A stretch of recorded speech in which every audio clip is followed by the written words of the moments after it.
வணக்கம், நான் doctor Akila, consultant, NRG speciality hospitals, Chennai.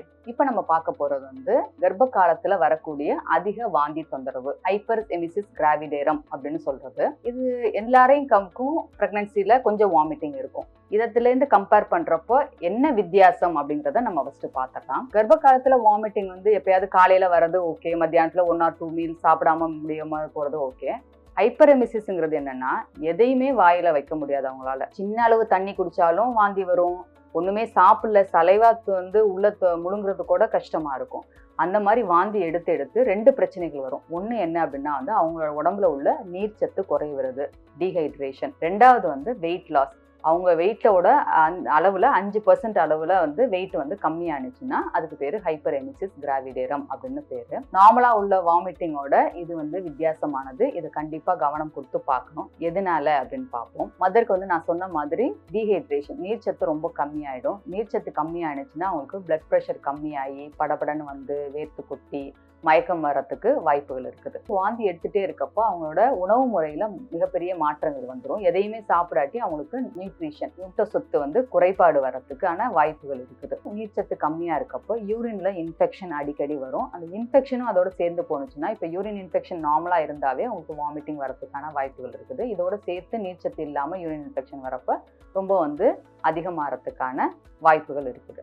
சில பேருக்கு ரொம்ப ரேரா வந்து ரொம்ப வாந்தி எடுத்து உடம்புல உள்ள விட்டமின் சத்து குறைபாட்டினால நரம்புகள் பாதிக்கிறதுக்கும் வாய்ப்புகள் இருக்குது, லிவர் பாதிக்கிறதுக்கும் வாய்ப்புகள் இருக்குது. ஸோ எப்போ உங்களுக்கு வாமிட்டிங் நிற்க மாட்டேங்குது, தொடர்ந்து எதுவுமே எடுக்க முடியல அப்படின்னா கண்டிப்பா வந்து எல்லா ப்ரெக்னென்ட் பேஷண்ட்ஸும் அலர்ட்டாக தான் இருப்பாங்க. டாக்டரை பார்க்கறது அவசியம். சரியா போயிடும் அப்படின்னு நீங்களே வந்து நினைச்சுக்க வேண்டாம். எதனால வருது அப்படின்னு பார்க்கலாம். இதனால தான் வந்து ஹைப்பரெமிசிஸ் வருது அப்படின்னு சொல்ல முடியாது. ஜென்ரலாக வந்து வாமிட்டிங் எதனால வருது அப்படின்னு பார்த்தோம்னா, ப்ரெக்னன்சி ஹார்மோன்ஸ், ஹெச்சிஜிங்கிற ஹார்மோன் இருக்குது. அந்த ஹெச்சிஜி ஹார்மோனோட அளவு வந்து அதிகமாக இருக்கப்போ சில பேஷண்ட்ஸால் அவங்களால அதை வந்து சமாளிக்க முடியாமல் வாந்தியின் அளவு அதிகமாகுது. இது எப்போ அதிகமாக வரும்னா வந்து ஃபஸ்ட்டு 12 வாரங்களில் அதிகமாக இருக்கும். 8 வாரத்துலேருந்து ஆரம்பித்து 12 வாரம் வரணும் அதிகமாக இருக்கிறதுக்கு வாய்ப்பு இருக்குது. அந்த 12வது வாரத்தில் தான் அந்த ஹெச்சிஜியோட லெவல் வந்து மேக்ஸிமம் அளவுக்கு போகும். அதுக்கப்புறம் மற்ற ஹார்மோன்ஸ் வந்து உடம்புல வந்து சுரந்து பேபியோட டெவலப்மெண்ட், அதாவது அவங்களோட க்ரோத்தை வந்து சப்போர்ட் பண்ண ஆரம்பிக்கும். ஹெச்சிஜியோட லெவல் அதுக்கு மேலே ஏறாதனால உங்களுக்கு வாமிட்டிங் செட்டில் ஆகும். ஆனால் சில பேருக்கு வந்து த்ரூ அவுட் ப்ரெக்னன்சியுமே வாந்தி இருந்துகிட்டே இருக்கிறதுக்கான வாய்ப்புகள் இருக்குது. பட் ஃபஸ்ட்டு 12 வாரங்களில் அதிக அளவில் இருக்கும். இந்த ஹெச்சிஜி லெவல் அதிகமாக இருக்கிறதுக்கு வேற என்ன, இப்போ ட்வின் ப்ரெக்னன்சி இருக்காங்க, 2 பேபி டெவலப் ஆகிறாங்கன்னா அப்போ ஹெச்சிஜி லெவல் அதிகமாக இருக்கும். அவங்களுக்கும் வாமிட்டிங் அதிகமாக இருக்கிறதுக்கு வாய்ப்புகள் இருக்குது. முதல் முறை ப்ரெக்னன்சி வரவங்களுக்கு, பிரைமின்னு சொல்கிறது, அவங்களுக்கும் வந்து வாந்தியின் அளவு அதிகமாக இருக்கிறதுக்கு வாய்ப்பு இருக்குது. அம்மா, அக்கா அவங்க யாருக்காவது வந்து வாமிட்டிங் ப்ரெக்னன்சியில் இருந்தது அப்படின்னா வந்து அந்த மாதிரி உள்ளவங்களுக்கும் ப்ரெக்னன்சியில் வந்து வாமிட்டிங் வரதுக்கான வாய்ப்புகள் அதிகமாக இருக்குது. ஸோ என்ன பண்ணலாம் அப்படின்னு பார்ப்போம். ஃபஸ்ட் எடுத்தோன்னே நீங்களே வந்து உங்கள் வீட்டில் எப்படி சமாளிக்கலாம் அப்படின்னு பார்த்தோம்னா, ஒரே நேரத்தில் நிறைய சாப்பிடாம கொஞ்சம் கொஞ்சமாக பிரித்து சாப்பிட்றது. 2வது ட்ரை ஃபுட்ஸை வந்து ஃபஸ்ட்டு சாப்பிட்டுக்கிறது, இல்லை பிஸ்கெட் அந்த மாதிரி ஏதாவது சாப்பிட்டுட்டு அதுக்கப்புறம் கொஞ்சம் தண்ணி குடிக்கிறது. அது வந்து உங்களுக்கு வாமிட்டிங்கை வந்து கம்மி பண்ணும். எப்பயுமே ஆயிலி ஃபுட்டோ இல்லை அதிகமாக வந்து கேலோரிஸ் உள்ள மாவுச்சத்து பொருட்கள் உள்ளதையோ வந்து சாப்பிடாம இருக்கிறது நல்லது. ஃபஸ்ட்டு நீங்கள் பார்க்க வேண்டியது நீர்ச்சத்து. மாவுச்சத்தோட நீர்ச்சத்தை பாருங்க.